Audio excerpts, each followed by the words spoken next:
Penyanyi dangdut dan anggota Komisi B DPRD DKI Jakarta, Baby Z Sri Mulyati ketar-ketir. Komisi Pemberantasan Korupsi menemukan aliran uang kepadanya, justru terendus uang gratifikasi.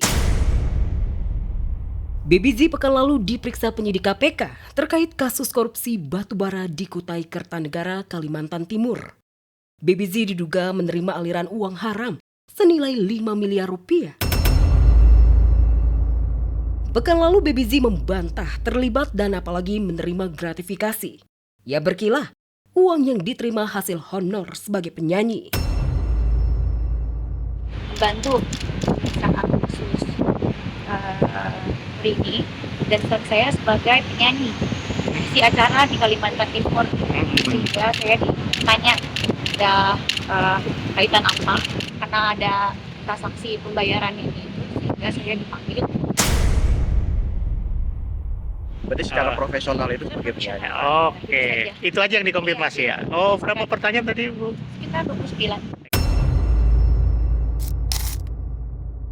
Kehadiran Baby Z di gedung KPK terkait kasus batubara di Kutai dan dugaan gratifikasi sangat mengejutkan.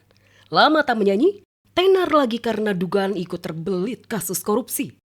Namun netizen justru salfok pada penampilannya yang sangat jauh dari Baby Z yang kita kenal selama ini. Tidak seglowing dan semodis saat di panggung dulu. Padahal sehari-hari, Baby Z selalu tampil paripurna. Gaya hidupnya pun hedon. Mampu menyekolahkan ketiga anaknya ke luar negeri dan sekolahan mahal. Pendidikanku kemarin ya, sekarang aku udah kuliah lagi. Pas aku maju di partai politik dan di politik lah gitu. Banyak orang yang meragukan saya. Banyak orang yang membuli saya. Bahwa Teteh tuh nggak pernah sekolah tinggi. Betul. Cuma sampai SMA karena orang tua tidak mampu, Neng. Aku tuh termasuk murid yang pinter loh di sekolah dulu.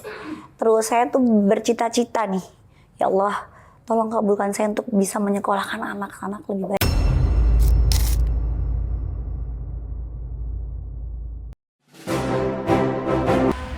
Gue sih gak bisa komen apa-apa. Tunggu aja.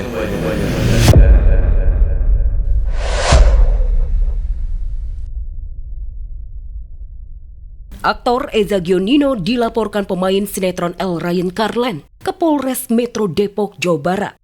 Tuduhannya sangat serius, tindak pidana penganiayaan. El Ryan mempolisikan Eja karena rahang kirinya menjadi sasaran bogementan. Tak hanya memukul, Eja ternyata juga melakukan pengancaman. Bahkan dengan menggunakan kenakel atau alat pelindung buku-buku jari tangan yang terbuat dari logam. Ada kenekel juga, ada kenekel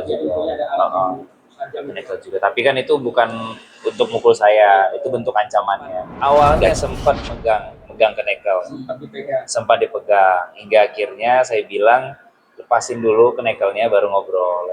Akhirnya dilepasin. Gue bukan sok jagoan nih gitu sekarang. Gini, kalau ngomongin masalah, semua orang pasti punya masalah ya gitu. Begitupun gue juga punya masalah.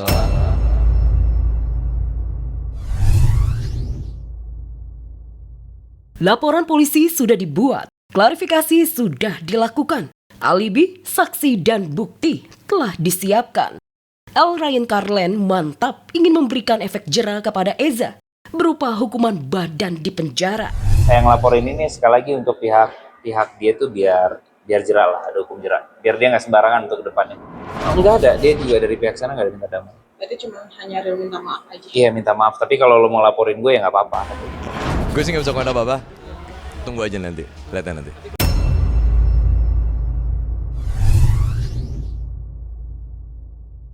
Eza Gionino memang dikenal temperamental dan gampang tersulut emosi.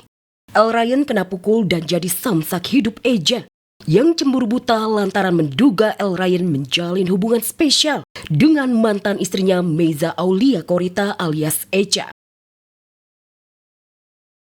Karena dia datang minta ketemu saya, terus dia datang nuduh bahwasannya kalau saya tuh ada hubungan sama mantan istrinya si Eca. Makanya saya bingung gitu, kok dia bisa datang-datang nuduh saya gitu. Pasti kenal dong, kan kita temenan 11 tahun gitu. Tapi untuk dibilang saya deket sama mantan istri kan, saya punya istri, saya punya anak. Jadi untuk apa saya deketin istri orang gitu.